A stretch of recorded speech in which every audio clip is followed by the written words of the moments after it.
आर्थिक वर्ष 2082-83 को चौथो त्रैमासिकको रिपोर्ट प्रकाशन गर्ने क्रममा फाइनान्शियल इन्स्टिट्युसनहरू मध्येमा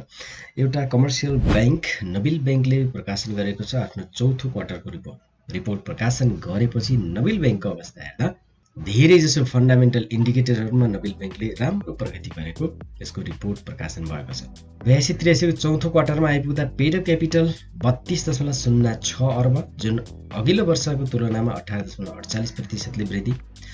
रिजर्भ सरप्लस 34.68 अर्ब पुगेको छ 8% को वृद्धि, रिटेन अर्निङ 7.17 अर्ब पुगेको छ 8.30% को वृद्धि छ, डिपोजिट 5.93 खर्ब रुपियाँ रहेको छ, डिपोजिटमा 12.95% को वृद्धि, लोनमा 4.60 खर्ब लोन प्रवाह गरेको छ 11.51% ले वृद्धि छ लोनमा, नेट इन्ट्रेस्ट इन्कम बढेर 17.01 अर्ब पुगेको छ जुन गत वर्षभन्दा 4.18% ले वृद्धि रहेछ, अपरेटिङ प्रफिटमा बढेको छ 11.56 अर्ब पुगेको छ जुन अघिल्लो वर्षभन्दा 25.22% को वृद्धि छ, नेट प्रफिट हेर्दाखेरि 33% को वृद्धि छ र नेट प्रफिट बढेर 7.91 अर्ब पुगेको रहेछ, डिस्ट्रिब्युटेबल प्रफिट पनि बढेको छ 5.17 अर्ब डिस्ट्रिब्युटेबल प्रफिट छ जुन 34.07% को वृद्धि हो गत वर्षभन्दा, इपिएसमा वृद्धि छ 28.36 इपिएस रहँदै गर्दा गत वर्षको तुलनामा 29.56% ले वृद्धि गरेको छ, गत वर्ष 21.89 रहेछ र अहिले 28.36 पुगेको छ। डिस्ट्रिब्युटेबल इपिएस हेर्दा चौथो क्वार्टरमा आइपुग्दा डिस्ट्रिब्युटेबल इपिएस 19.10 पुगेको छ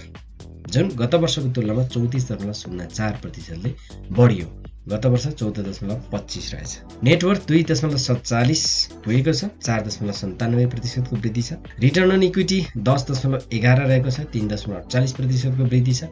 रिटर्न अन एसेट 1.03 रहेको छ 4.04% को वृद्धि छ, नन पर्फर्मिङ लोन एनपिएल 0.95 नै रहेको छ जुन गत वर्ष पनि ठ्याक्कै 0.95 नै थियो, नन पर्फर्मिङ लोनमा 1% भन्दा कम छ, यो एकदमै राम्रो मान्नुपर्ने छ, नन पर्फर्मिङ लोनमा राम्रो छ है, बढेको छैन, टोटल एसेट बढेर 7.35 खर्ब पुगेको छ 15.13% को वृद्धि रहेछ गत वर्षभन्दा, टोटल लायबिलिटिज हेर्ने हो भने फेरि 6.63 खर्ब रहेको रहेछ जुन त्यो पनि बढेको छ, लायबिलिटिज पनि 15.39% ले लायबिलिटिज बढेको छ, cost of funds base rate interest spread rate अनि सिडी रेसियो यथावत रहेको छ, कुनै परिवर्तन भएको रहन्छ, टोटल इक्विटीमा वृद्धि छ 71.91 अर्ब हुँदै गर्दा 12.81% को वृद्धि रहेछ, लोन र एडभान्सेसहरू पनि अलिकति वृद्धि गरेको छ 16.55 अर्बको लोन एडभान्सेस हुँदै गर्दा 16.58% को यो वर्षमा वृद्धि रहेछ, धेरै कुराहरुमा एकदमै राम्रो प्रगति गरेको यसको रिपोर्ट प्रकाशन भएको छ र विशेषतः इपिएस डिस्ट्रिब्युटेबल इपिएस राम्रो छ, नन पर्फर्मिङ लोन बढेको छैन। सो यो वर्ष एक्सपेक्टेसन चाहिँ गत वर्षको भन्दा अलिकति बढी नै गर्न सकिन्छ। गत वर्षको डिभिडेन्ड हेर्ने हो भने के थियो त, विगत 3 वर्ष हेर्ने हो भने डिभिडेन्डको प्रतिशत हेर्दाखेरि 2079-80 मा 11% को डिभिडेन्ड दिएको थियो, 80-81 मा 10% को र 81-82 मा 12.5% को डिभिडेन्ड थियो। डिभिडेन्ड पनि 10% भन्दा बढीको छ, राम्रो छ विगत 3 वर्षलाई हेर्दा, तर त्यो टोटल चाहिँ केमा थियो, क्याशमा थियो। त्यो भन्दा अगाडि डिभिडेन्ड हेर्ने भने क्याशमा भन्दा बढी यसको बोनस शेयरमा थियो र डिभिडेन्ड पनि धेरै थियो, तर विगत 3 वर्षदेखि यसको डिभिडेन्ड क्षमता भने घटेको छ, डिभिडेन्ड भने थोरै छ, तर विगत 3 वर्षमा बढ्दो क्रममा नै यसको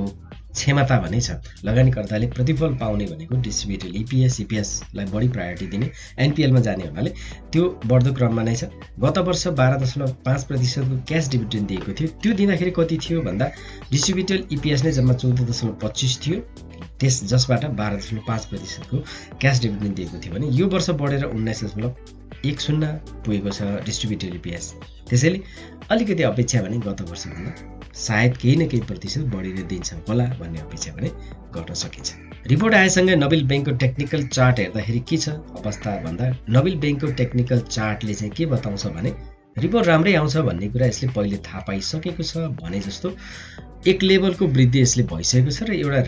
स्ट्रङ रेजिस्टेन्स लेभलमा नै यसको प्राइस चलिरहेको छ। स्ट्रङ रेजिस्टेन्स लेभलमा पुगिसकेको हुनाले